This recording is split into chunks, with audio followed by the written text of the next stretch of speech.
برحال کا حضور صلی اللہ علیہ وسلم نے فرمایا پہلے نبی کی محبت ڈالو پھر اس کو قرآن کو پڑھو۔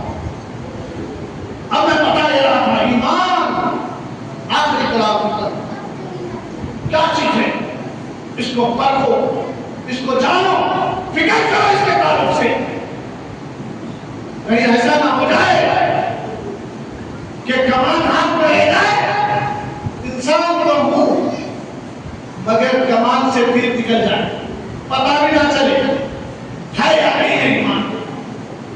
تو معزز سامعین، بزرگوں، عزیز دوستو،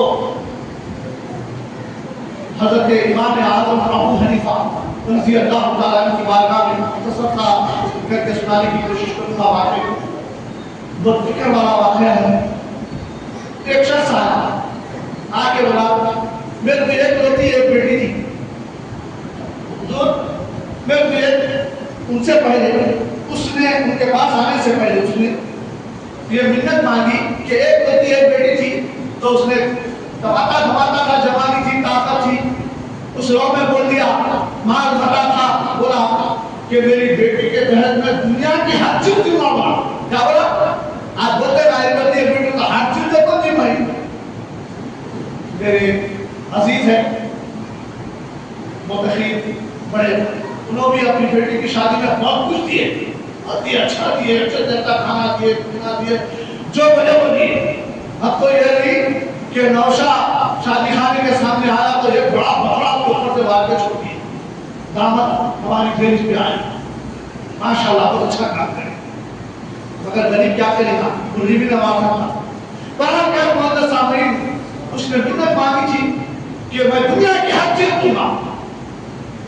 تو جیسے ہی لڑکی جوان ہوئی، شادی کے قابل ہوئی، تو اب یہ کمزوری کی طرف آنے لگا، مال کے اعتبار سے بھی، صحت کے اعتبار سے بھی کمزوری کی طرف آنے لگا۔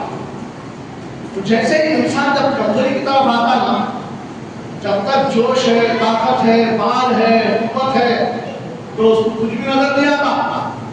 جب جیسے کمزوری کی طرف آتا، میرے پاوا خبر میں لٹکنے کی طرف آتے، تو جب مولا بخار آیا تو نہیں کرتے، جوان ہونے کے بعد بخار آیا تو نہیں کرتے، اللہ مولا فلا فلا جب آ جاتا۔ تو ایسا ہی یہ شخص جب کمزوری کی طرف آیا تو اپنے فتوے کا راستے میں لگا، کیا کروں نے بھائی، منت تو ایسی مانگا تھا بھائی کہ دنیا کی ہر چیز دوں گا، اگر نہ دے سکا تو میری بیوی کو میں طلاق دے دوں گا، ایسی منت مانگا تھا۔ مجھے بولا میں کمزوری کی طرف آ گیا، ماں مراد کیا کروں، اب بھاگا مانا ہوں۔ میرے جیسے مولانا نے آیا، آگے بولا میں ایسا منت مانگا بھائی، اب کیا کروں، میرے پاس اتنا پیسہ نہیں دے سکتا۔ تو بھائی بولا آج یہ تیری بیوی کی طلاق واقع ہو جاتی ہے۔ اب میرے سے نکلا نظر بول کے دوسرے مولانا کا گیا، جا کے بولا مولانا ایسی ایسی بات ہے، وہ مولانا بھی فتوا دے دیے، طلاق ہو جاتی ہے اب تیری وجہ، انہوں بھی دیا، انہوں نے دیا، سب کرے گا، پھر کے آخر کار امام اعظم ابو حنیفہ رحمۃ اللہ علیہ کی بارگاہ میں تشریف لایا، لا کے بولا حضور بڑا پریشان ہوں، حیران ہوں، بولے ایک زمانہ تھا، طاقت تھی، توانائی تھی، دولت تھی، پیسہ تھا، سب کچھ تھا، شاعری تھی، سب تھی، میری ایک بیٹی تھی، ایسی منت مانگ رہا تھا میں، دنیا کی ہر چیز دوں گا، مگر کیا کروں، آپ میرے حالات خراب ہو گئے، اب میں پریشان ہوں، کوئی مسئلہ ہے؟ ہاں ہے بھائی، بٹھا دیے، لوگوں کے بے شمار مسائل ہم کرتے تھے، بہت بڑے عالم دین تھے، کوئی معمولی بات نہیں ہے، پوری دنیا میں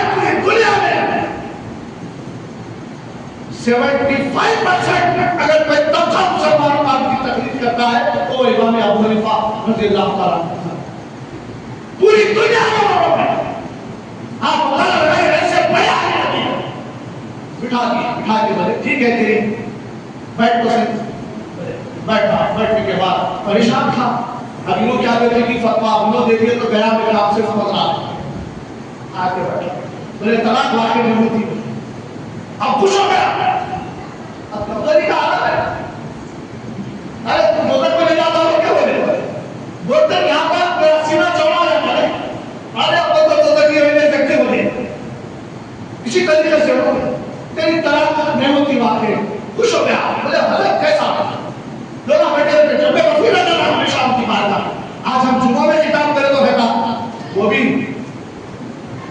بات میں آتے ہیں تقریر ختم ہونے کے بعد ہماری بات تو ہمیشہ لگے رہا، کیوں جفتگو کی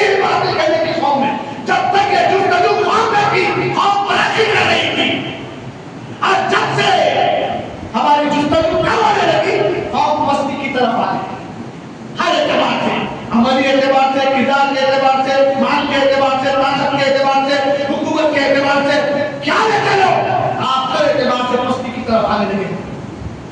تو بعد سامنے امام اعظم ابو حنیفہ نے کہا طلاق نہیں ہوگی. لوگ بولے ان کے بولے، کسی نے پوچھا حضرت وہ کیسے ہے تو اتنے فتوے لے کے آیا جب یہ سب سامنے رکھے تھے، ہر کوئی فتوا لے جاتے بھی طلاق ہو جاتی ہے. آپ نے کہا کیا تم نے نہیں پڑھا قرآن لا ریب ہے، قرآن اللہ کا وہ کلام ہے، زمین و آسمان کی ہر چیز کی کیفیت قرآن دیتا ہے، اس میں ہر وہ سامان موجود ہے. اٹھا اپنی بیٹی کے دہر پہ قرآن شریف کو دے. جب سے یہ رواج پڑ گیا کہ امت مسلمہ نے پہل دیتی ہے، سب سے پہلے سند پہ یہ امام اعظم رضی اللہ عنہ کا صدقہ ہے. ہم اپنے بیٹیوں کی شادیوں میں قرآن دے کے یہ تصور دے رہے ہیں میری بیٹی اگر تم اسی کے دے تو قرآن اور حدیث کی ربط میں اپنی زندگی کو بدل کر. اگر ہم لوگ دیکھتا تو صحیح مگر بیٹی کو سمجھا کے نہیں. آج پتا چلا ہوگا آپ کو، جس کو معلوم ہے علم والے بیٹھے ہوئے ہیں، جس کو معلوم ہے معلوم تھا. اگر آج پتا چل گیا آپ کو کہ اپنی بیٹی کے دل میں قرآن دینے کا مقصد کیا ہے، مقصد یہی تھا جب تک بچیاں ہماری قرآن اور حدیث کی روشنی میں زندگی کرتی تھی، طلاقیں نہیں ہوتی تھی. آج دیکھیے قرآن اور حدیث کو چھوڑ کر جنگلی قانون کو اپنے اندر لاگو کر دیا گیا، حدیث کی شرح کو پار کر دیا گیا، قرآن کے قانون سے آگے بڑھ گئے.